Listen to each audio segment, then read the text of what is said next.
Hello student, welcome to another session of hybrid chemistry.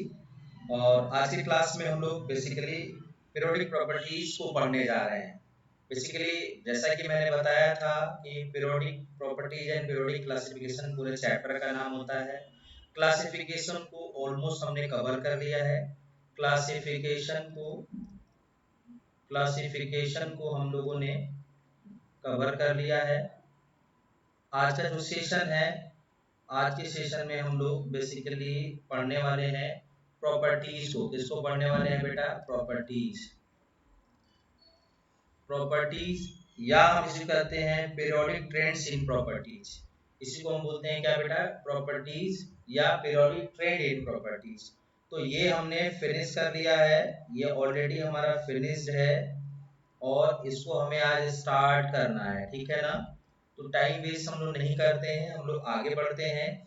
यानी कि आज का जो सेशन होगा उसमें हमें पढ़ना क्या है, मैं उसको पहले डिफाइन करूं। पढ़ना है periodic trends in properties. Periodic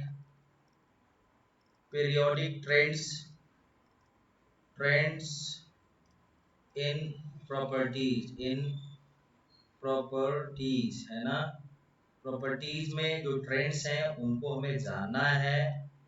तो आप लोग से मैं पूछूं कि ये ट्रेंड्स क्या है? तो ट्रेंड का मतलब आपको पता होगा कि इसी को पीरियोडिसिटी भी कहते हैं। पीरियोडिक ट्रेंड को हम पीरियोडिसिटी भी कहते हैं। या इसी को हम लोग और करके लिख रहा हूँ, इसी को हम लोग पीरियोडिक फंक्शन भी कहते हैं भैया। इसको हम लोग क्या कहते हैं? Periodic function. आपको मैंने पिछले कुछ लेक्चर्स में बताया है, कंफ्यूजन नहीं होनी चाहिए। पीरियोडिसिटी एंड पीरियोडिक फंक्शन भी इनको हम नाम देते हैं। बेसिकली है क्या? है ये कि जो भी एलिमेंट्स हैं वो अपने प्रॉपर्टीज में वेरिएशन शो करते हैं अलोंग पीरियड एंड ग्रुप। तो इसी को हमें बेसिकली इसमें पढ़ना है। तो अगर मैं पूछूं कि पीरियोडिक ट्रेंड्स क्या है इन प्रॉपर्टीज, तो बोलते हैं द एलिमेंट्स। इसको मैं लिख देता हूं, the elements exhibit exhibit periodic variation variation in physical and chemical properties, in physical and chemical properties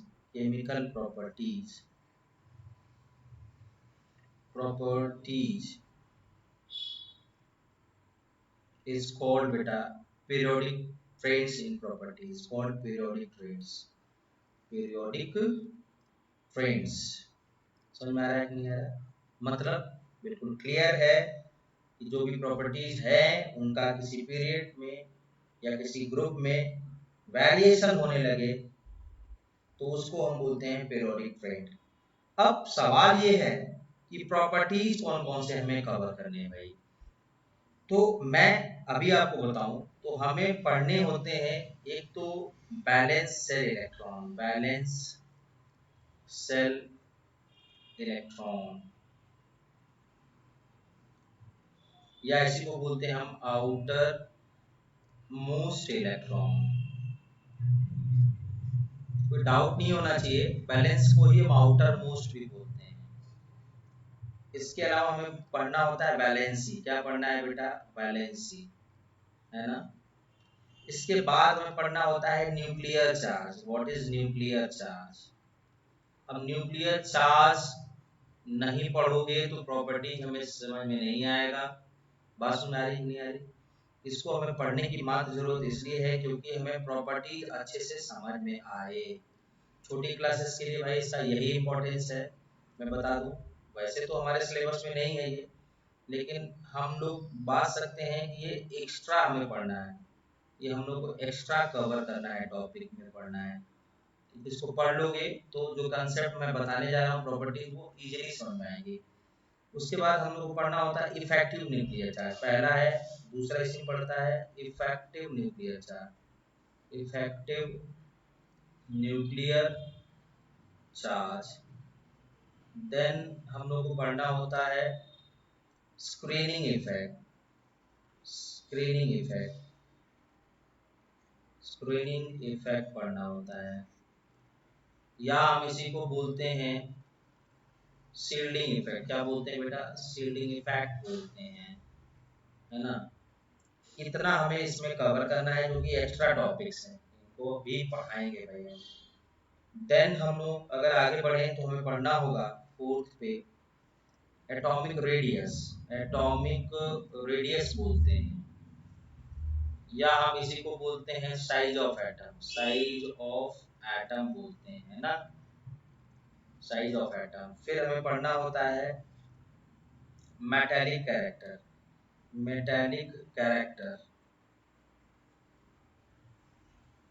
and non metallic character. Non metallic character, ये दोनों हमको पढ़ना है। फिर इसी में हमें पढ़ना होगा nature of oxide. Nature of oxide and it's variation. And it's variation, ये भी हमें पढ़ना है भाई। मतलब जो ऑक्साइड है उनका क्या नेचर होगा, उनका वेरिएशन कैसा होगा। आखिरी में हमें पढ़ना होगा रिएक्टिविटी। क्या पढ़ना होता है बेटा? रिएक्टिविटी। साथ साथ मैं 7वें नंबर पे आपको एक टॉपिक और कवर दूंगा। वॉल्यूम में कोई भी एटम है उसके वॉल्यूम का वेरिएशन भी हम बताएंगे कैसे सीखना है भाई। तो आई होप आप लोगों को समझ में आ रहा होगा कि पीरियोडिक ट्रेंड या पीरियोडिसिटी क्या है।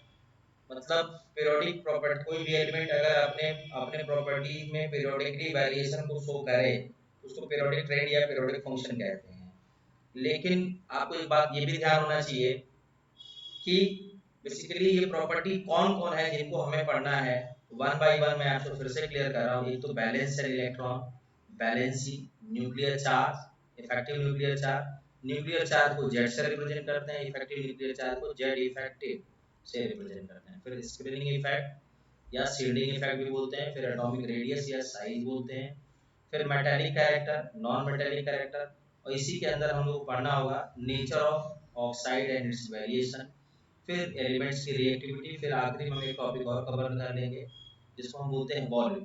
भाई इतना अगर हम कवर करते हैं तो एनटीएससी का जो एग्जाम होता है 10th लेवल पे, आप उसके भी क्वेश्चन को फेस कर पाओगे।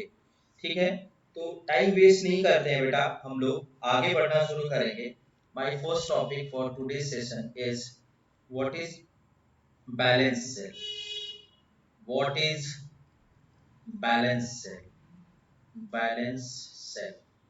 तो विदाउट एनी हेजिटेशन आपको आंसर करना होगा, या what is outermost shell? Valence shell और इसी को आउटर मोस्ट सेल। एक बात समझ लीजिएगा आप लोग, जो सेल होता है इसी को हम और करके ऑर्बिट भी बोलते हैं, और इसकी डिस्कवरी बोहर ने किया था। किसने किया था? बोहर ने किया था। बोहर एक साइंटिस्ट थे जिन्होंने अपने मॉडल में ऑर्बिट शब्द को पहली बार यूज किया था। मैं पूछूं व्हाट इज ऑर्बिट, तो ऑर्बिट अगर मैं आपसे पूछूं कि क्या है, थोड़ा इन डेप्थ ले जाऊंगा, तो बोलते हैं it is a circular path at which electrons revolve around the nucleus. क्या बोलते हैं? द वेल डिफाइंड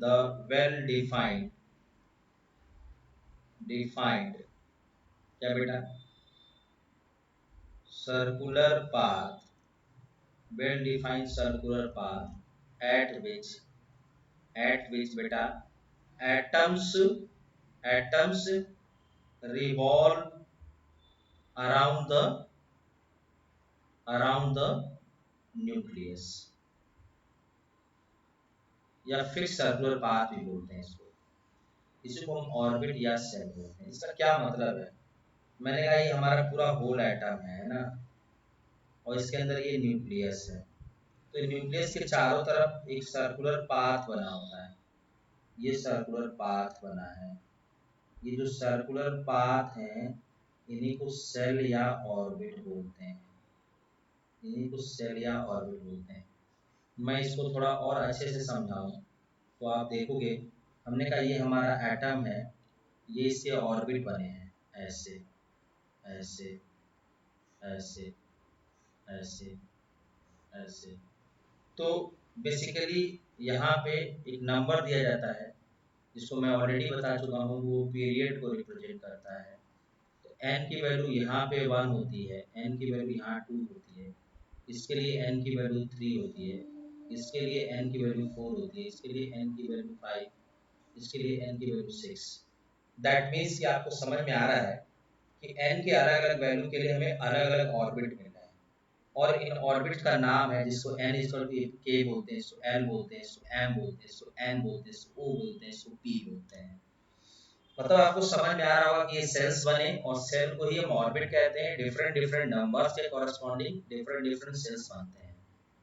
अब इसमें जो ये सबसे बाहर वाला जो ऑर्बिट दिख रहा है, इसी को बोलते हैं आउटर मोस्ट सेल, और इसके अंदर जितने भी सेल हैं इन सबको बोलते हैं इनर सेल। क्या बोलते हैं बेटा? इनर सेल बोलते हैं, इनर ऑर्बिट बोलते हैं। लेकिन नंबरों में कुछ और भी नाम है, जैसे आउटर मोस्ट को हमने सबसे लास्ट बोला, तो इसको बोलते हैं, उससे पहले वाले को बोलते हैं पेनल्टीमेट। क्या बोलते हैं बेटा? पेनल्टीमेट। लेकिन उससे भी अगर अंदर हम एक चले जाएं, जो कि नंबरों में अगर ये n हुआ, इसको n-1 कहते हैं, तो ये सबसे जो इसके अंदर होगा उसको n-2 कहोगे, तो ये n-1 होता है, ये n होता है, और ये क्या होगा बेटा? 2। इसको बोलते हैं हम एंटी पेनल्टीमेट। पेनल्टीमेट क्या बोलते हैं बेटा? एंटी पेनल्टीमेट बोलते हैं।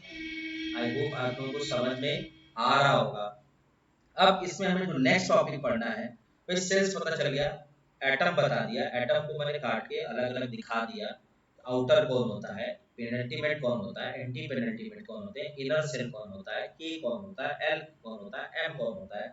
उसके बाद हमें एक बोर का फॉर्मूला और पढ़ना होगा जो कि आपके लिए बहुत जरूरत है, जिसको बोलते हैं हम maximum maximum number of electron in any orbit. किसी भी ऑर्बिट में जो मैक्सिमम नंबर ऑफ इलेक्ट्रॉन्स है उसको कैसे निकालें, उसके लिए फॉर्मूला होता है ई मैक्स जो कि इलेक्ट्रॉन मैक्सिमम को रिप्रेजेंट करता है, ये बराबर होता है 2n²।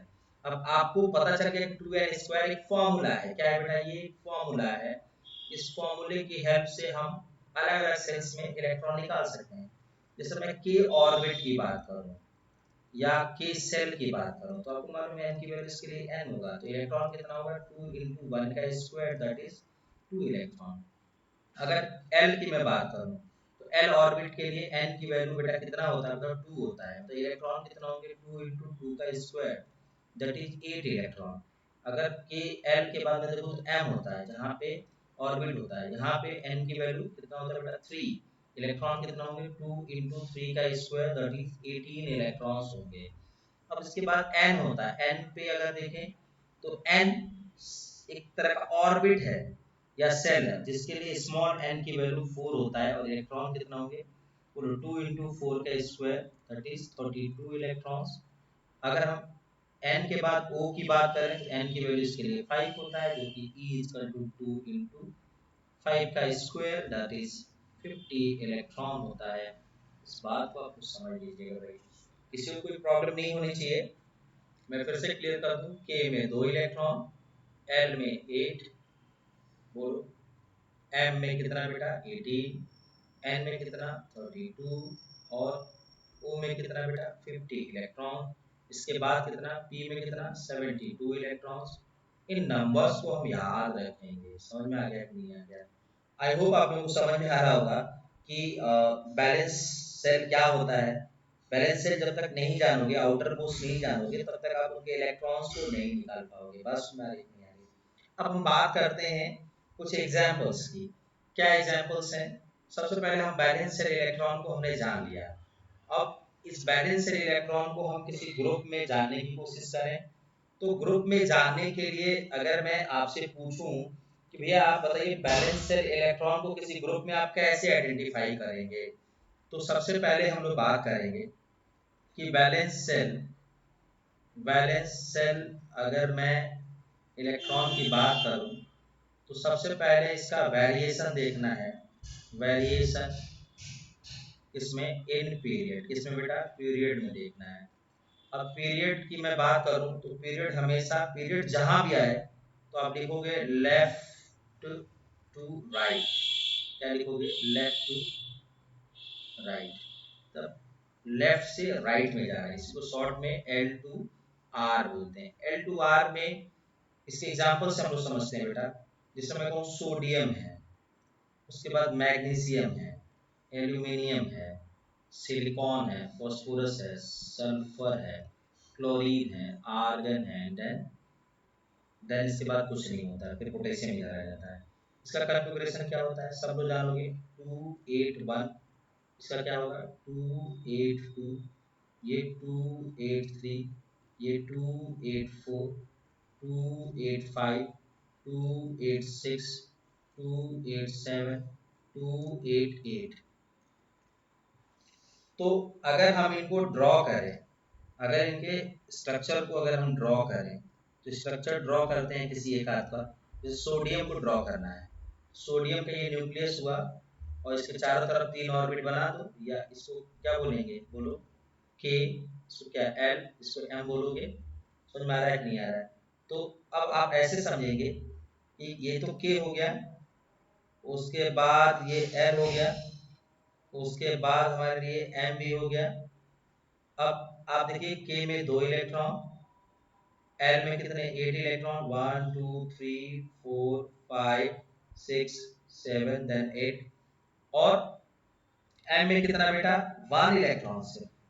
तो आउटर मोस्ट कौन हुआ, आउटर मोस्ट इलेक्ट्रॉन तो यही है ना, इसके आउटर मोस्ट में इलेक्ट्रॉन कितने हैं, अगर मैं इसके आउटर मोस्ट सेल की इलेक्ट्रॉन की बात करूं, इसमें कितना है 1, यहाँ कितना 2, यहाँ कितना 3, यहाँ कितना 4, यहाँ कितना 5, यहाँ कितना 6, यहाँ कितना 7, यहाँ कितना 8। मतलब अगर कोई भी आपसे पूछे तो आप क्या जवाब दोगे, मैं इसके ट्रेंड की बात करूं, इसके ट्रेंड की बात करूं, ट्रेंड में क्या लिखोगे कि ऑन मूविंग क्या बेटा left to right, on moving left to right, number of valence cell electron क्या बेटा increases। ठीक है, सीधे सीधे आपको दिख रहा है। कुछ एग्जांपल्स और भी हम ले लेते हैं। एग्जांपल्स की अगर मैं बात करूं तो इसमें एग्जांपल में आप ले सकते हो लिथियम को भी उठा सकते हो, जो कि सेकेंड पीरियड का है, मैं उसको भी लिखता हूं भैया। जैसे लिथियम, आपको पता है लिथियम बेरिलियम क्या होता है बेटा, lithium beryllium, boron, carbon, nitrogen, oxygen, fluorine and neon होगा। इसका इलेक्ट्रॉनिक कॉन्फ़िगरेशन देखें, 2 1, 2 2, 2 3, 2 4, 2 5, 2 6, 2 7 एंड 2 8 होता है। तो बैलेंस सेल इलेक्ट्रॉन, अगर बैलेंस सेल अगर मैं इलेक्ट्रॉन की बात करूं तो आपको दिख रहा होगा, for lithium you can see from lithium 1, for beryllium 2, for boron 3, for carbon 4, carbon nitrogen, for nitrogen 5, for oxygen 6, for fluorine 7 and for neon 8।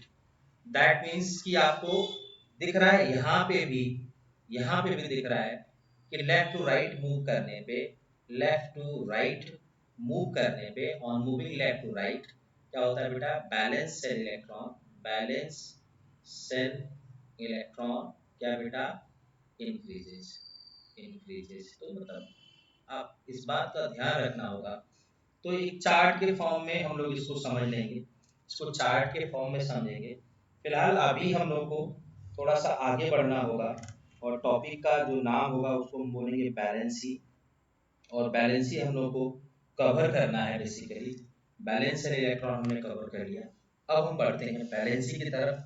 देखोगे बैलेंसी की अगर मैं बात करूं, अगर मैं बैलेंसी की बात करूं तो ये होता है नंबर ऑफ इलेक्ट्रॉन लूज और gain by an atom of element to achieve nearest inert gas configuration। बात सुन में आ रही नहीं आ रही? तो ये जो डेफिनेशन है, ये एक मॉडर्न डेफिनेशन है बैलेंसी का। बैलेंसी की एक ओल्ड डेफिनेशन भी है, हम लोग बैलेंसी को भी समझते हैं बैलेंसी क्या है। तो पहले बैलेंसी की जो डेफिनेशन दी गई वो दी गई कि valency is defined as combining capacity of element, मतलब it is the combining capacity of any element. क्या है बैलेंसी, is defined as क्या बेटा, combining combining capacity of any element, किसी एलिमेंट के कंबाइन होने की जो कैपेसिटी होती है उसको बैलेंसी कहते हैं। समझ में आ रहा है कि नहीं आ रहा है? अब देखो जो उस समय दूसरा जो इसमें स्टेटमेंट बोला गया, वो बोला गया कि the valency of an element is determined by number of valence shell electron. समझ में आ रहा है कि नहीं आ रहा है? जो बैलेंसी पहले बताई गई वो बताई गई कि number of electron present in balance shell electron, balance क्या बेटा, सेल इलेक्ट्रॉन। अब बैलेंस सेल इलेक्ट्रॉन में आप ऐसे समझोगे, जो इलेक्ट्रॉन बैलेंस सेल में होंगे, या हम इसको आउटर कहें, आउटर मोस्ट इलेक्ट्रॉन, इनमें जो इलेक्ट्रॉन्स प्रेजेंट है उन्हीं को हम बैलेंस ही कहते थे। ये चीज गलत हुई। गलत होने के बाद जो मॉडर्न डेफिनेशन आया बैलेंसी का, मैं उसकी बात करूंगा। बैलेंसी का जो मॉडर्न डेफिनेशन आया हुआ है उसको बोलते हैं the number of electron, the number of electron lose और gain by an atom of elements to achieve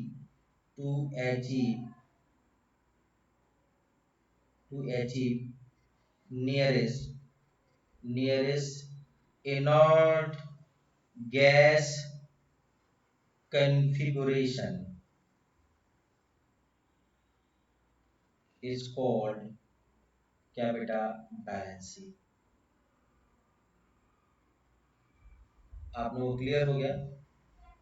आप लोग क्लियर हो गया कि बैलेंसी होता है the number of electron lose और gain by an atom to achieve the nearest gas configuration, nearest inert gas configuration। समझ में आ रहा है? इसी को बोलते हैं the number of electron lose or gain by an atom to achieve या to complete its octet except helium और हाइड्रोजन। समझ में आ रहा है नहीं आ रहा है? तो हम लोग इस बात को समझते हैं। जैसे मैं बैलेंसी की बात करूं, देखोगे हम लोग बात करते हैं लिथियम, फिर बेरिलियम, फिर बोरॉन, फिर carbon, nitrogen, oxygen, fluorine, neon. हमने बोला था यहाँ पे 2 1 होता है, ये 2 2 होता है, 2 3, 2 4, 2 5, 2 6, 2 7 एंड 2 8। अब देखो बेटा, यहाँ पे आप देख रहे हैं बैलेंस सेल में एक इलेक्ट्रॉन है, मतलब ये एक इलेक्ट्रॉन को लूज अगर कर देता है तो 2 हो जाएगा एटॉमिक नंबर इसका, जो कि हीलियम का होता है। समझ में आ रहा है कि नहीं? तो ये लिथियम ने लूज किया, दैट मींस लिथियम प्लस हुआ, और लिथियम प्लस हुआ मतलब एक इलेक्ट्रॉन को लूज किया, तो बचा इसके पास इलेक्ट्रॉन कितना है, 2। और जो लिथियम 2 एटॉमिक नंबर है वो किसका होता है, हीलियम का। दैट मींस इसकी बैलेंसी कितनी हुई, +1।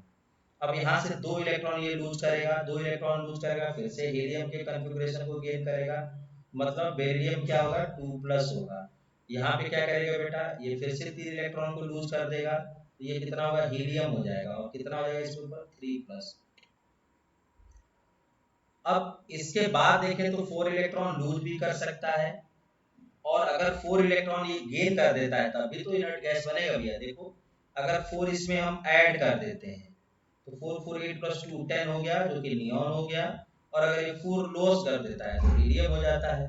तो आपको दो बातें क्लियर हो रही हैं कि इलेक्ट्रॉन्स को गेन करना और लूज करना दोनों टेंडेंसी एक साथ चल रहा है, लेकिन इस केस में हमारे सामने जो सबसे बड़ी प्रॉब्लम है वो प्रॉब्लम ये है कि कार्बन अपने इलेक्ट्रॉन्स को लूज भी कर सकता है और गेन भी कर सकता है, मतलब इसकी बैलेंसी कितनी हो गई, 4 हो गई। कितनी हो गई बेटा, 4 हो गई। देखा 1 2 3 एंड 4। उसके बाद देखो यहाँ पे आउटर मोस्ट में कितने हैं, 5 इलेक्ट्रॉन। 5 को ये क्या करे, लूज करे, या 3 को गेन करे। आप समझ सकते हो 5 को लूज करने भगाने में भी एनर्जी लगेगी और 3 को गेन करने में भी एनर्जी लगेगी, लेकिन 3 को एक्सेप्ट करना, 3 इलेक्ट्रॉन को एक्सेप्ट करना इजी है, मतलब ये 3 इलेक्ट्रॉन को ऐड करके अपने अपने को क्या करेगा, 5 + 3 5 + 2 7 + 3 10 बना दिया, मतलब नियॉन कॉन्फ़िगरेशन को गेन किया, और इस नियॉन कॉन्फ़िगरेशन को गेन करने के लिए इसने 3 इलेक्ट्रॉन एक्सेप्ट किया। वो 3 इलेक्ट्रॉन जो एक्सेप्ट होगा वो 3 माइनस के फॉर्म में आएगा, मतलब इसकी वैलेंसी कितनी हो गई 3। अब यहाँ पे देखो 6 है, मतलब ये 2 इलेक्ट्रॉन को गेन करेगा, 8 + 2 10, नियॉन फिर से बन गया। अब 2 इलेक्ट्रॉन गेन करेगा तो -2 होगा। अब यहाँ 7 है, तो अगर ये प्लस 1 इलेक्ट्रॉन गेन कर लेता है तो ये 2 8 8 हो जाएगा, 2 + 8 10 हो जाएगा, नियॉन हो जाएगा। दैट मींस ये -1 होगा इसके ऊपर, और इसका ऑक्टेट ऑलरेडी कंप्लीट है, तो इसकी वैलेंसी हम 0 कहेंगे। मैं यहाँ पे फिर से रिपीट करता हूँ। रिपीट क्या करूँगा, रिपीट करूँगा कि लिथियम है हमारे पास, बेरिलियम है हमारे पास, बोरॉन है, कार्बन है, नाइट्रोजन है, ऑक्सीजन है, फ्लोरीन है एंड नियॉन है। तो आप इसकी वैलेंसी कितना रखोगे 1, इसका कितना 2, इसका कितना 3, इसका कितना 4, देन कितना 3, फिर कितना 2, फिर कितना 1, फिर कितना 0। तो व्हाट यू ऑब्जर्व, क्या क्या आपने ऑब्जर्व किया, ऑब्जर्व ये किया कि अगर हम पीरियड में अगर इसके ट्रेंड को देखें, अगर हम इसके पीरियोडिक अगर हम ट्रेंड को देखें, इसके पीरियोडिक ट्रेंड में हमने देखा क्या कि लेफ्ट टू राइट बढ़ने में फर्स्ट क्या होगा, फर्स्ट ये क्या होगा, बोलो बैलेंसी इंक्रीज। बैलेंसी क्या होगी बेटा, बैलेंसी इंक्रीज, इंक्रीज का साइन यही लगाते हैं भैया, और देन डिक्रीज, देन डिक्रीज। समझ में आ रहा है नहीं आ रहा? अब उसका रेंज बताना पड़ेगा, क्या बताओगे 1 2 4 क्या होगा, इंक्रीज होगा, देन 4 to 0 क्या हो रहा है, डिक्रीज हो रहा है। आई थिंक आपको समझ में आ रहा है मैं क्या कह रहा हूँ। पहले आपको देखो यहाँ पे इंक्रीज हो रहा है और यहाँ पे क्या हो रहा है बेटा, डिक्रीज हो रहा है। ये बात आप लोगों को समझ में आ रही है कि नहीं आ रही है? तो मैं इसको थोड़ा चार्ट वाइज करता हूँ, परेशान ना होना, मैं इसको थोड़ा सा चार्ट वाइज करता हूँ, दैट्स वाई आपको थोड़ी सी प्रॉब्लम कम होगी बेटा, है ना। थोड़ा सा मैं आगे बढ़ाता हूँ। देखो कैसे करेंगे हम इसको, चार्ट बनाता हूँ। देखो अगर हम लोग बात करें लिथियम, बेरिलियम, बोरॉन, कार्बन, है ना, कार्बन के बाद नाइट्रोजन, फिर ऑक्सीजन, फिर फ्लोरीन, फिर नियॉन। तो भाई आप लोग ऐसे देख सकते हो, ये ग्रुप नंबर, ग्रुप कौन सा है, ग्रुप नंबर 1, ये कौन सा 2, ये कौन सा 13, ये कौन सा 14, ये कौन सा 15, ये कौन सा 16, ये कौन सा 17 और ये कौन सा 18 होगा ना बेटा। उसके बाद मैं इसका पूछूं पीरियड कौन सा है, अगर मैं इसका पूछूं कि पीरियड कौन है, पीरियड बोलोगे बेटा कौन सा है बेटा, पीरियड इसका कौन सा है 2 है। अगर मैं इसके इलेक्ट्रॉनिक कॉन्फ़िगरेशन की बात करूं, अगर मैं इसके इलेक्ट्रॉनिक कॉन्फ़िगरेशन की बात करूं, अगर मैं इसके बैलेंस इलेक्ट्रॉन की बात करूं, बैलेंस इलेक्ट्रॉन की बात करूं, और मैं इसके बैलेंसी की बात करूं, बैलेंसी की बात करूं, तो दोनों को देखना होगा। देखो इसके लिए इलेक्ट्रॉनिक कॉन्फ़िगरेशन कितना 2 1, इसके लिए 2 2, 2 3, 2 4, 2 5, 2 6, 2 7, 2 8। अब बैलेंस से इलेक्ट्रॉन कितने होंगे, यहाँ पे 1, यहाँ पे 2, यहाँ 3, यहाँ 4, यहाँ 5, यहाँ 6, यहाँ 7, यहाँ पे 8। यहाँ पे बैलेंस कितना 1, यहाँ कितना 2, यहाँ कितना 3, यहाँ कितना 4, यहाँ कितना 3, घटने लगा भाई, यहाँ कितना 2, यहाँ कितना 1, यहाँ कितना 0। इसी तरह से अगर हम बात करें पीरियड नंबर, पीरियड नंबर अगर हम थर्ड की बात करें, थर्ड में कौन होता है, sodium, magnesium, aluminium, silicon, phosphorus, sulphur, chlorine and argon. तो अब अगर हम इनके इलेक्ट्रॉनिक कॉन्फ़िगरेशन की बात करें, एटॉमिक नंबर 11, 12, 13, 14, 15, 16, 17 एंड 18, इनके एटॉमिक नंबर हमने लिख दिए भाई। नंबर ये आपको याद होने चाहिए, याद होने के तरीके भी बहुत तरीके से हमने बताया है, आप उनको वहाँ से समझो। अब यहाँ से देखोगे इसका, अगर मैं इलेक्ट्रॉनिक कॉन्फ़िगरेशन की बात करूँ, इलेक्ट्रॉनिक कॉन्फ़िगरेशन क्या होगा 281, ये कितना 282, 283, 284, 285, 286, बोलो 287 एंड 288 होगा, है ना। अब हम इसके बैलेंस से इलेक्ट्रॉन की बात करें, अगर हम लोग बैलेंस इलेक्ट्रॉन की बात करें तो वो कितना होगा 1, यहाँ कितना 2, यहाँ कितना 3, यहाँ कितना 4, यहाँ कितना 5, यहाँ कितना 6, यहाँ कितना 7, यहाँ कितना 8। अगर मैं इसके बैलेंसी की बात करूँ तो बैलेंसी कितना होगा बेटा, यहाँ पे एक इलेक्ट्रॉन लूज करेगा 1, यहाँ 2 इलेक्ट्रॉन लूज करेगा, यहाँ 3 करेगा, यहाँ 4, यहाँ कितना 3 एक्सेप्ट करेगा मतलब 3, यहाँ कितना 2 एक्सेप्ट करेगा 2, यहाँ कितना 1 एक्सेप्ट करेगा, यहाँ कितना 0। तो ये चार्ट आपको बहुत ही अच्छे से क्लियर होना चाहिए। अगर ये आपको क्लियर नहीं है तो दैट मीन्स आप प्रॉब्लम फेस करेंगे। समझ में आ रहा है कि नहीं आ रहा, आप प्रॉब्लम फेस करेंगे भाई। क्लियर हो गया? और कोई दिक्कत है क्या आप लोगों को? अगर इसमें कोई प्रॉब्लम हो तो आप हमसे डाउट सेशन भी पूछ सकते हो।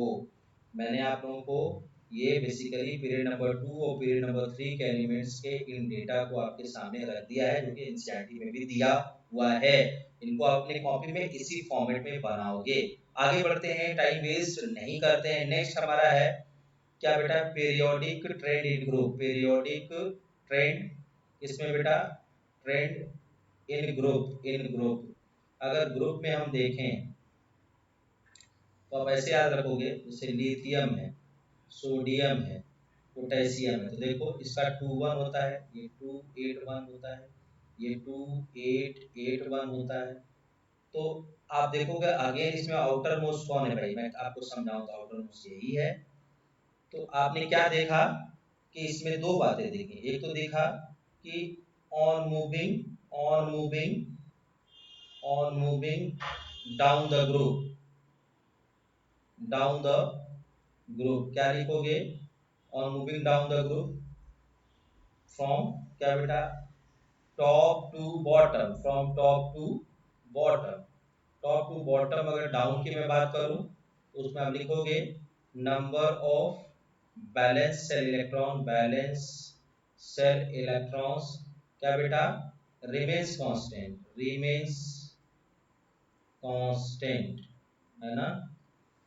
तो ये बात आपको क्लियर हो गई कि रिमेन्स कांस्टेंट है। आप ऐसे और भी ले सकते हो, जैसे बेरिलियम है, मैग्नीशियम है, कैल्शियम है, ये देखो 2 2 2 8 2, बोलो 2 8 8 2। फिर से देख लो बैलेंस इलेक्ट्रॉन, यहाँ पे 2, यहाँ पे 2, यहाँ पे 2।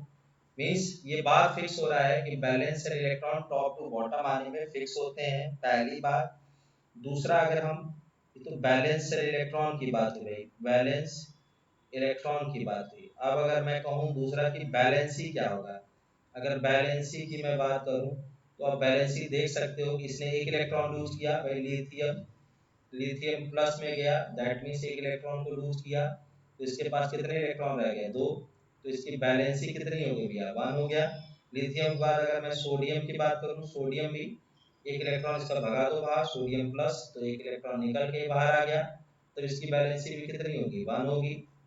इसी तरह से अगर पोटेशियम होगा, पोटेशियम से पोटेशियम प्लस में ले जाओ तो एक इलेक्ट्रॉन बाहर जाएगा, इसकी वैलेंसी कितनी होगी, 1। इसी प्रकार से अगर हम लोग बेरिलियम की बात करें तो बेरिलियम से बेरिलियम 2 प्लस में जाएगा, दैट मीन्स 2 इलेक्ट्रॉन को रिलीज किया और इसकी वैलेंसी कितनी होगी बेटा, 2 हो गई। अगर मैं मैग्नीशियम की बात करूं तो मैग्नीशियम मैग्नीशियम 2 प्लस में जाएगा और ये जाने की वजह से 2 इलेक्ट्रॉन को रिलीज करेगा, वैलेंसी कितना, 2। मैग्नीशियम के बाद अगर कैल्शियम की बात करूं तो ये कैल्शियम 2 प्लस में जाएगा, 2 इलेक्ट्रॉन रिलीज करेगा, इसकी बैलेंसी कितनी होगी, 2। आपने देखा क्या कि जो बैलेंसी है वो फिक्स रहता है कहाँ पे बेटा, टॉप टू बॉटम में, और बैलेंसर इलेक्ट्रॉन भी क्या होता है बेटा, फिक्स रहता है टॉप टू बॉटम में। इस बात को आप बिल्कुल सही सही याद रखोगे बेटा जी। अगर आप ढंग से याद नहीं करते हो दैट मीन्स आप परेशान होगे। चलिए, आई होप कि आप लोगों को ये सेशन समझ में आया होगा। सेशन थोड़ा सा लंबा है बट मैंने सारे कंसेप्ट को कवर करने की कोशिश की है। किसी भी बच्चे को कोई डाउट होता है, क्योंकि ऑनलाइन वीडियोज हैं, इनमें आपके मैं फेस को देख नहीं रहा हूँ, आप किस मोड में पढ़ रहे हो, समझ में आ रहा है नहीं आ रहा है। बट जिस बच्चे ने इस वीडियो को फ्रॉम लेक्चर नंबर 1 से देखना शुरू किया होगा उसको प्रॉब्लम नहीं होगी, क्योंकि जब जिस तरीके से छोटे मोटे कंसेप्ट को डिस्कस करने की जरूरत पड़ रही है मैंने वहां पे उसको डिस्कस किया है। तो आप लोग इनको पढ़िए और नोट्स बनाइए। तब तक के लिए हम लोग विदा लेते हैं भैया। मुझे लगता है कि आज का सेशन आपको समझ में आया होगा। अगर सेशन समझ में आ रहा है और आपका सब कुछ ठीक चल रहा है तो आप इसको ज़्यादा से ज़्यादा शेयर और सब्सक्राइब करो बेटा, ठीक है। चलो थैंक यू सब लोगों को, thank you, thanks a lot.